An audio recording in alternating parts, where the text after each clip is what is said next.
Hello, everyone. I'm Quinn Fan, Assistant Professor at the Nell Hodgson Woodruff School of Nursing at Emory University.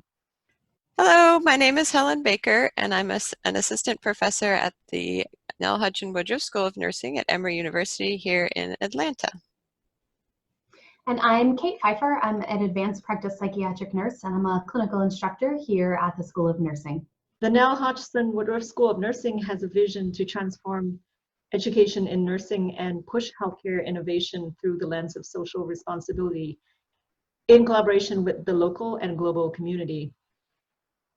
In today's presentation, we will share lessons learned from curricular development and future endeavors to strengthen our nursing graduates. Since 2016, School of Nursing has had a formal partnership with the Atlanta Harm Reduction Coalition, where pre-licensure nursing students gain hands-on experience about harm reduction strategies through working with the syringe exchange and distribution program, as well as Narcan and safer sex education. In fall of 2019, we received a small grant to educate our nursing students about the opioid epidemic, so our team purchased Narcan kits with the help from the Atlanta Harm Reduction Coalition team to increase the number of students trained on Narcan. My colleagues will now talk about the integration of harm reduction in both the didactic and the experiential activities in our curriculum. So first of all, we wanted to talk a bit about how we've integrated harm reduction principles within our coursework.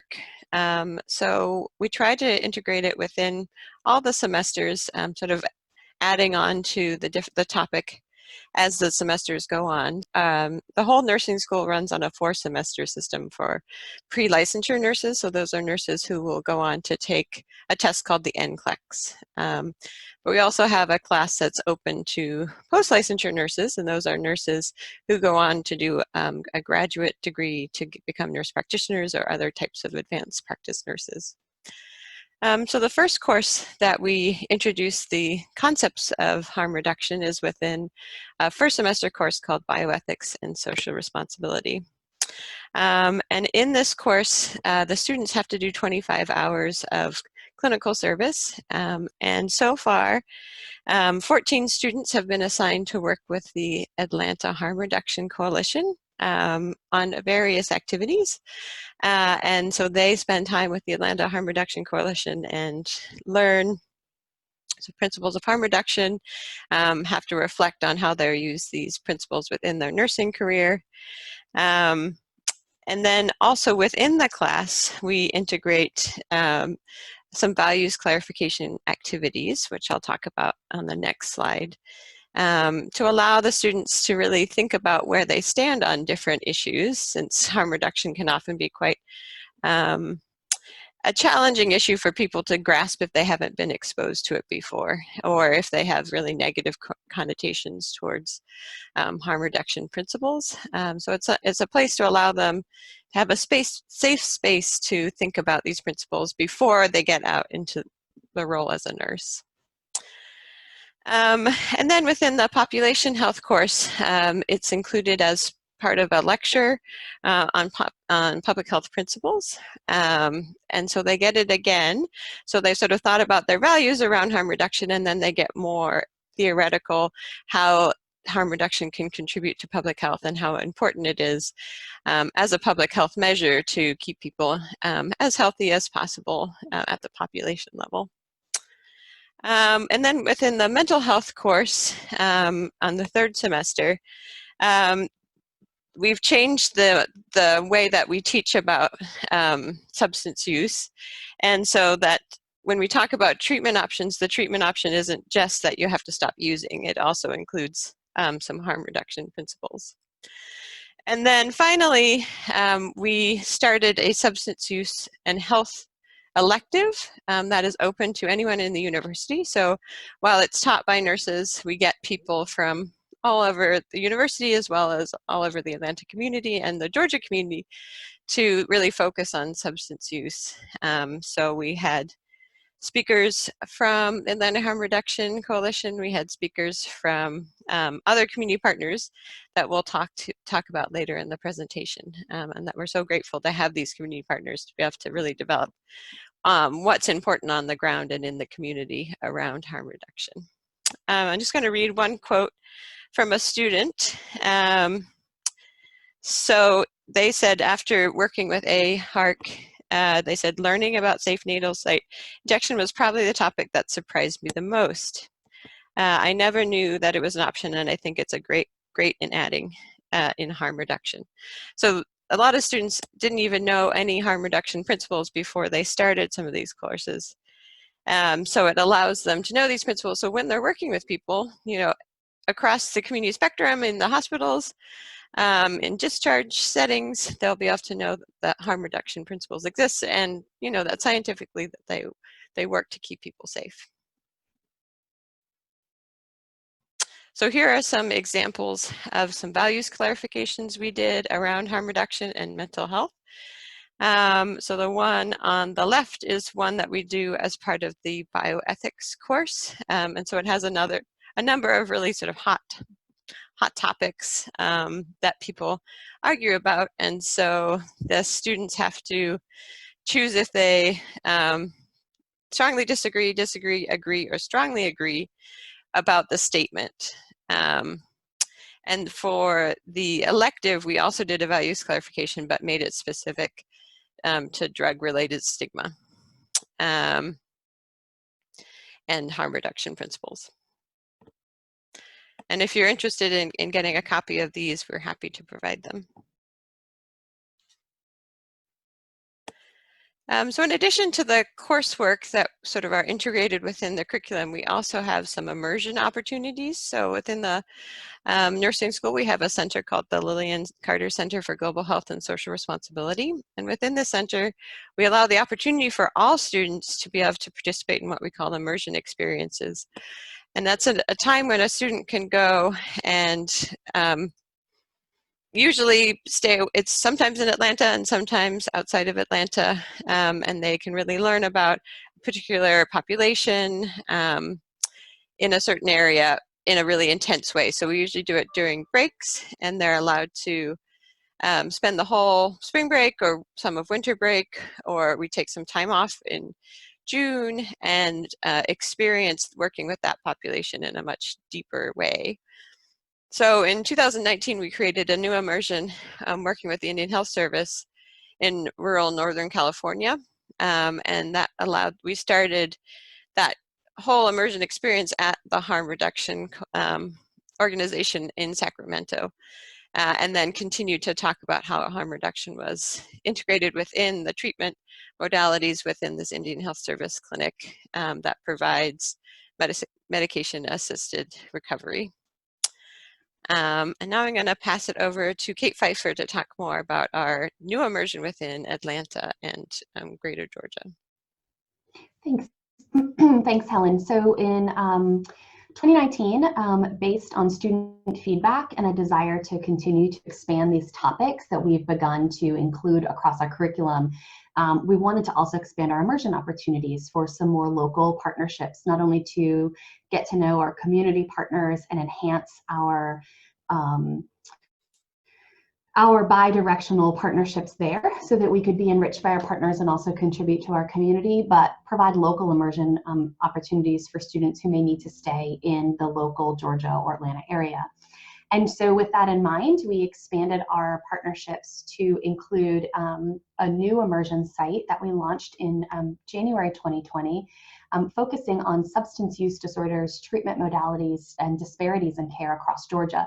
So we spent some time in Rome and some other rural areas around Rome, looking at peer recovery with our partners at Living Proof Peer Recovery Organization. Students spent some time in different recovery centers, attending meetings in a methadone clinic, and some time in Atlanta comparing and contrasting resources, spending time with Atlanta Harm Reduction Coalition, and that's where these pictures are on this slide.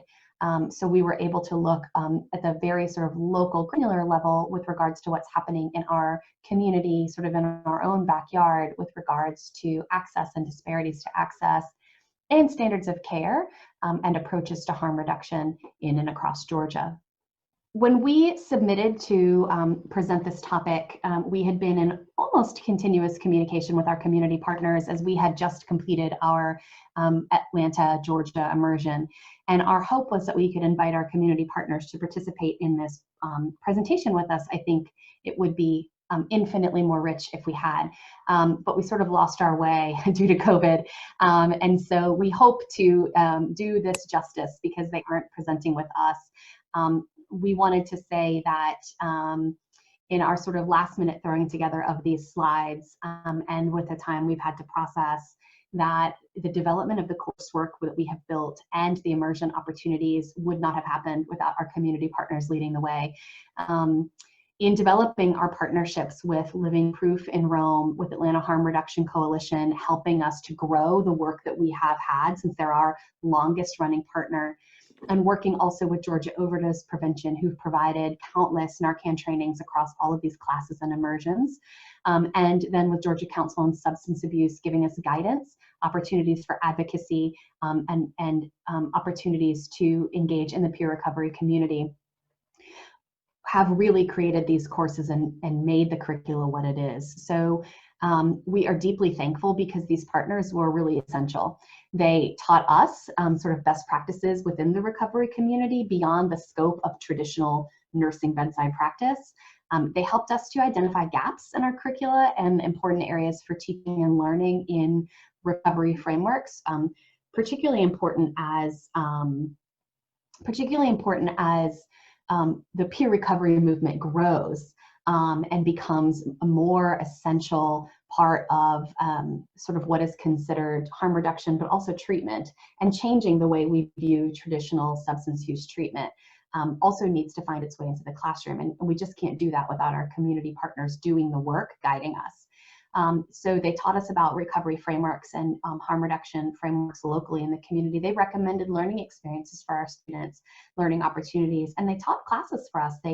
Many of our partners came and taught our students directly, provided resources, recommended readings, and curated experiences for our students right in the community. Next slide. So we learned a lot that we wanted to share with you in the last couple of years that we've really built up this curriculum.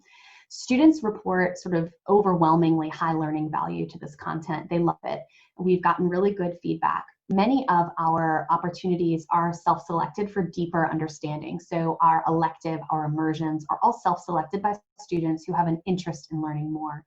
And so these self-selected groups may be for particular reasons. The students choose for very deeply personal or professional reasons to learn more about harm reduction and how to center their own nursing practice in a harm reduction frame. And so that's wonderful. But an important teaching implication for us is that students, as Helen mentioned, come to us with widely different experiences, backgrounds, traumas, stressors, assumptions around both behavioral health and human behavior and harm reduction. And that there needs to be space for all of that in the classroom. So we have been working on developing our own best practices, including values clarification exercises that Helen mentioned early and often, identifying that we can change our values clarification as we learn new things, and that we can engage in respectful dialogue across the classroom with people who may not agree or believe the way that we do. Implicit bias needs to be had early and often as a way to improve our professionalism as nurses. And a trauma-informed approach is crucial. It's fundamental to having these conversations in the classroom. The curricula can be challenging and emotional and very thought-provoking. It can be triggering in some cases, maybe even triggering for our community partners who are sharing stories, for our students who are hearing stories. And so creating a safer space that allows for some psychological safety and grounding, and a trauma-informed space that students can enter and leave as they need to, and clear expectations about what that space looks like, we have found is really, really important. because this really forces a lot of bias introspection, which is wonderful and crucial part of this work. And so we found that this trauma-informed approach is really integral and important fundamentally in terms of best practices in teaching and learning, especially with regard to students' previously held norms or any views around paternalistic approaches to nursing, which is something that a lot of our students come in with, and I think is not unusual, but that we can change the way we look at our patients, care in the community, and the work they do to be self-determined, self-driven purveyors of their own health, and that nurses are actually partners in that. Our community partners have taught us how to have that language to impart to our students, if that makes sense. Next slide. So this is really crucially important work. Prior to this pandemic, and especially now more than ever, nursing is not at the bedside. And our nursing teaching and learning models of harm reduction is holistic. Nursing is holistic. Harm reduction is holistic nursing. Moving forward, we are committed to advocating for harm reduction frameworks of application sort of nationally across curricula integration, because nursing care is so much more than traditional bedside interventions and recommendations.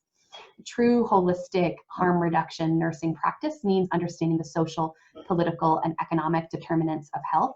And so our students need to enter their own practices with a full understanding of these influences.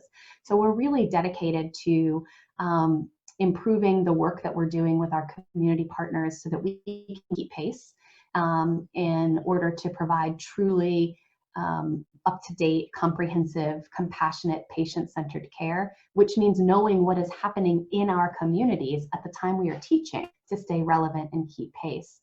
And so we are dedicated to continue working on improving our partnerships, integrating the content we're teaching in the classroom with what's happening on the ground so that we can more closely align with the community and strengthen our bi-directional relationships.